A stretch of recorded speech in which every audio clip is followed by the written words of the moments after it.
It is officially October of 2025, so you know what that means. We are in the heart of iPhone season. Yes, generally most people have their new iPhones. Whatever Apple released, people have got their hands on it, testing it out, and finding new ways to show their hate for Apple. Me personally, I picked up the iPhone 17 Pro Max. In my opinion, the best color, which is the deep blue.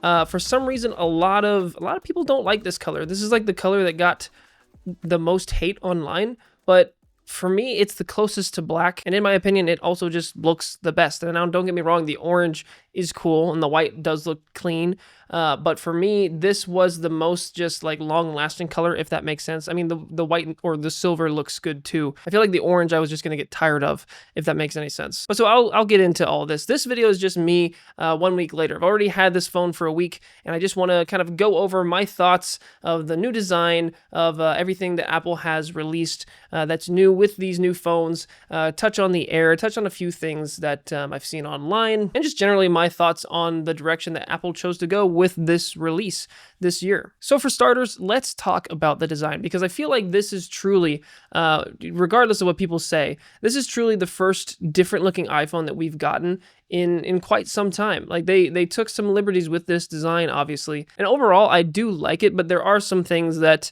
I want to talk about. The biggest thing is on the Pro line, Apple abandoned titanium, which is odd because we only just got it on the 15. They carried it over to the 16, but now they've abandoned it and they've gone back to aluminum. Now, granted, this is a unibody design, and I mean, the aluminum serves its purpose. That's going to give it great durability, great structural integrity, and also a little bit better in terms of heat regulation. And I will say it doesn't leave fingerprints near as bad as titanium, stainless steel, you know, the things we've had in the past. I mean, aluminum does honestly look pretty good overall if you just wanted to use it without a case, which is great. But the thing is if you do decide to use this without a case, aluminum just is a softer metal. I mean, that's just how it is. So in terms of drops and scuffs and scrapes, they're going to show up much more on this iPhone than they would on titanium for sure. And if you watch Jerry Rig Everything, he's done a specific test on the corners of what Apple's calling the camera plateau, in showing that just the way that aluminum is and the way that it's anodized, the color is going to chip and scrape easier on those corners than anywhere else on the phone. So it's got its limitations in maintaining its new look. Granted, it's going to be durable, it's going to be rugged, but if you do drop this phone, I mean, it's just going to scratch easier. That's just the truth of the matter. That being said, I don't mind the aluminum. It looks fine to me. It looks good. It does look like a nice phone. It feels good in the hand. One of the biggest design steps that Apple has done with this phone specifically is the glass cutout. To me, that's one of the more like un-Apple things that we've seen in a while. It's just not the most seamless thing in the world. And the reason why I like the blue color is it's honestly the color that it shows up the least amount on. On camera, these cutouts show up quite a bit more than actually like in person, especially on orange. On the orange one, it looks way worse than it is in person, but in person, it's not quite as noticeable, especially on the blue one. That's why I like this deep blue color too. And if I had to be 100% honest, it's not my favorite design in the world. It's not near as clean or sleek looking as their past designs with the all glass back. But it definitely does give it that like rugged utilitarian look, if that makes sense. This phone does look like a pro phone built for performance. And I think that's what Apple is deciding to go towards. The Pro line is going to be, you know, for those performance-based, those spec-based people, kind of like the Ultra, the Apple Watch Ultra, which this is the Ultra 3. I'll definitely do a video on this as well. But I think that's kind of I have a feeling that's the direction Apple is going with their Pro line. In fact, I wouldn't be shocked if they maybe started changing the name to Ultra. We'll see. But design-wise, it is a good-looking phone. I enjoy it. Do I like it as much as the old Pro line? I can't say that I do. I think I enjoy the more premium, sleek look of the old iPhones on the Pro ones, at least. Especially, in my opinion, my favorite was the stainless steel. I don't really care about fingerprints and all that. Stainless steel looked the best. I thought that looked great paired with the glass backs. That looked like truly a premium phone, and that's the kind of look that I appreciated. So while this isn't a home run by any means in my book, it's still a good-looking phone, and I think they did a good job at achieving what they were wanting to with the direction that they went. And it's still just a phone that I enjoy to look at. If I had to compare it to the S25 Ultra side by side here, The S25 Ultra looks like the more premium phone, if that makes sense. It looks like a more luxurious phone. To where the iPhone just looks like a tank built for performance. I really do wish they did a black version. I still don't know why they didn't do a black version this year. I feel like they did that because of the aluminum and because of the scratches, but I really wouldn't have cared, and I feel like a lot of people wouldn't have cared. Apple, if you're listening to this for some reason, please do black next year for the 18s. Moving on to software, iOS 26. I absolutely love iOS 26. I've been on Android, I've been on One UI for a very, very long time, for like 5 months this year. Going back to iOS and going back to iOS 26 has honestly been a great experience. Had no problem with One UI. One UI was great, but there's just something about iOS 26 Liquid Glass that I think looks phenomenal. And I think Apple did a great job. I'm seeing a lot of things about how buggy it is and, it's a battery drain. That's just, for me, it's not true. It's not my experience at all. iOS 26 has been one of the least buggy releases on iOS that I can remember. And I had so many different bugs and other things that would happen nonstop with iOS 18. Not to mention, they absolutely butchered the Photos app in iOS 18.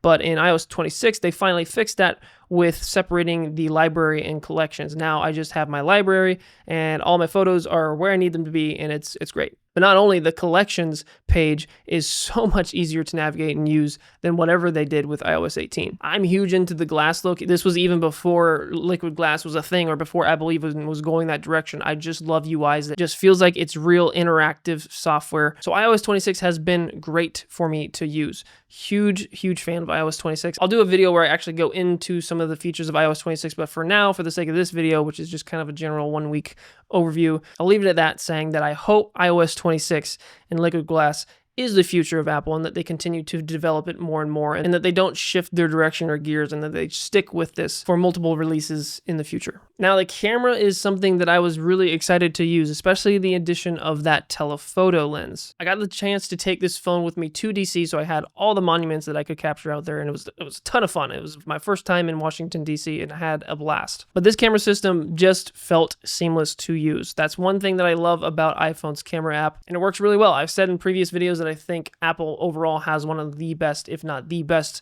camera app out there, out of any device, and that still remains true with the iPhone 17 Pro Max and iOS 26. And this is also the first iPhone that I have used with the camera control button. Not gonna lie, I was kind of on the fence. I was like, this seems kind of gimmicky, or that it was going to just be more of a nuisance than anything.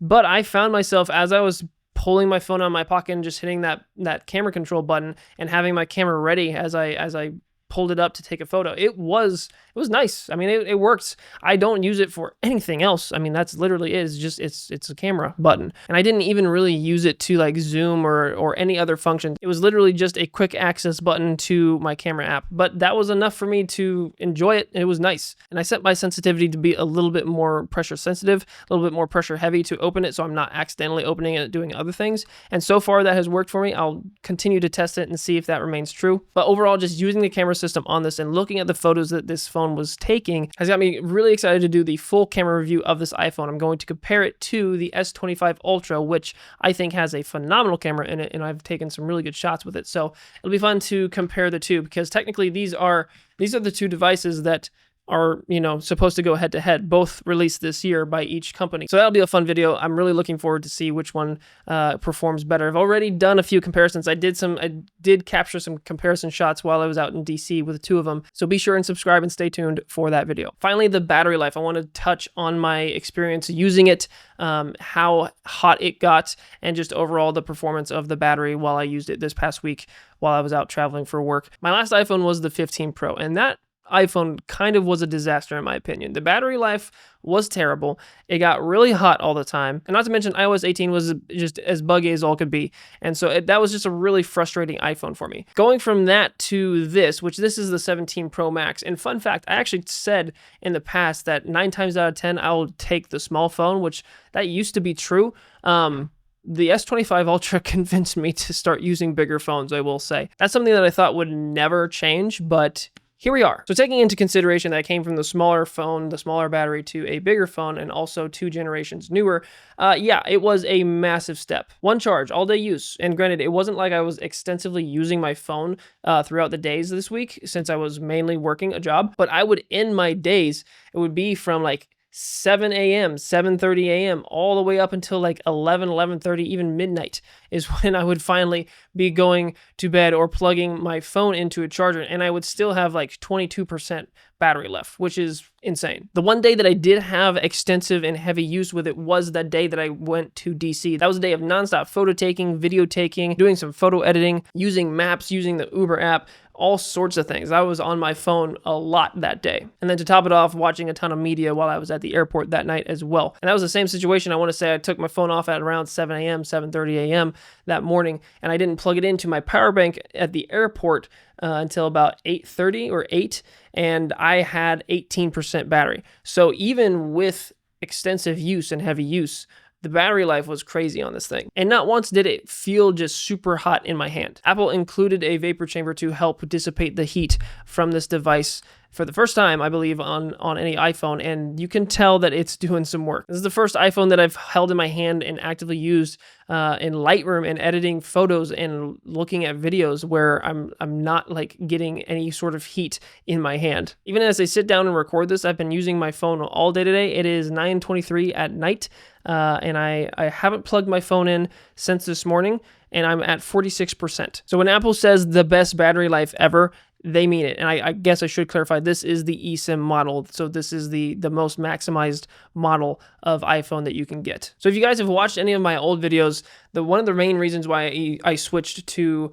Samsung in the first place, or Android, was because of my distress that I had with Apple, and that experience that I had with that 15 model, and just genuinely the direction Apple was going was frustrating because we weren't getting many new things. They weren't trying new things. So fast forward to now, all the leaks, rumors, and everything, we've landed on this for the 17 Pro models. And while the design, like I said, might not be my favorite thing in the world, it's still so awesome that I'm holding this device in the first place, because this shows that Apple is finally trying new things and that this is the direction that they are going to go. And the direction, at least for the Pro models, is very performance-based, and they made that very abundantly clear with how this thing has performed so far in my personal use, which as a creator is awesome, because let me tell you, this thing is an absolute powerhouse when it comes to creating content. iPhones have always been that way, but they definitely stepped it up even more so with this model. We've got a lot of comparison videos planned for this guy and all the other devices that I've used, so be sure and subscribe if you are interested in seeing those when they drop. Also got my hands on the iPhone Air, and I'm working on a video for that as well for initial impressions, so stay tuned for that. Hopefully that doesn't drop much